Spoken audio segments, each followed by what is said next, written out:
இந்த மாதம் புரட்டாசி மாதத்துலங்க மகாலய அமாவாசை வருது. ரொம்ப முக்கியமான அமாவாசைங்க. நம்ம ஒரு வருஷத்துக்கு அமாவாசை விரதம் இருக்காதவங்க கூட அன்றைக்கி இருந்தால் நல்லது.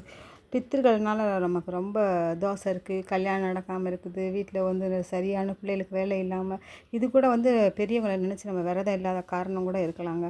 அதனால் புரட்டாசி மாதத்தில் வர்ற மகாலய அமாவாசைக்கு நம்ம விரதம் இருக்கிறவங்க காலையில் எல்லாமே வீடு வாசலாம் சுத்தம் பண்ணிவிட்டு குளிச்சுட்டு, அந்த விரதம் இருக்கிறவங்க வந்து சூரியன் உதிச்சோட்டி எள்ளு தண்ணி இறைச்சி அவங்கள பித்திருக்களை நினச்சி, எங்களுக்கு எந்த கஷ்டங்கள் இருந்தாலும் போயிடணும், நாங்கள் இது நாள் வரைக்கும் உங்களுக்கு எந்த நாள் தப்பு பண்ணியிருந்தோம்னா மன்னிச்சிக்கோங்க, அவங்கள நினைக்காம இருந்தது தான் எங்களுக்கு தப்பு அப்படின்னு சொல்லி நம்ம சாமி அவங்கள நினச்சி கும்பிட்டுறணும்.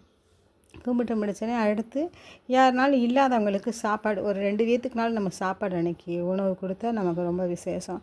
உணவும் கொடுக்கலாம், துணியாகவும் கொடுக்கலாம், எல்லாம் கொடுக்கலாம். அகத்திக்கீரை மாடுக்கு வாங்கி அன்றைக்கி கொடுத்தா, பசுவுக்கு கொடுத்தா ரொம்ப நல்லது. அப்புறம் வீட்டில் வந்து மத்தியானம் சாப்பாடு விரதம் விட்டு காக்காவுக்கு வச்சு சாமி கும்பிடலாம். அதுக்கடுத்து சாயங்கால நேரத்தில் கோயிலில் போய் அவங்கள நினச்சி ஒரு நல்லெண்ணெய் ஊற்றி ஒரு விளக்கேற்றி வச்சு அவங்கள வழிபடணுங்க. பெரியவங்களை நினச்சி நம்ம வழிபடாதவங்களாம் வழிபடணும். நிறைவேத்தில் அம்மாசை பெரியவங்களை நினைக்காதனால நிறைய வீட்டில் கஷ்டங்கள் இருக்குது. அதுக்கு இந்த அம்மாசை மகாலய அம்மாசையில் எல்லோரும் விரதத்தை கடைப்பிடிச்சாங்கன்னா ரொம்ப நல்லதுங்க.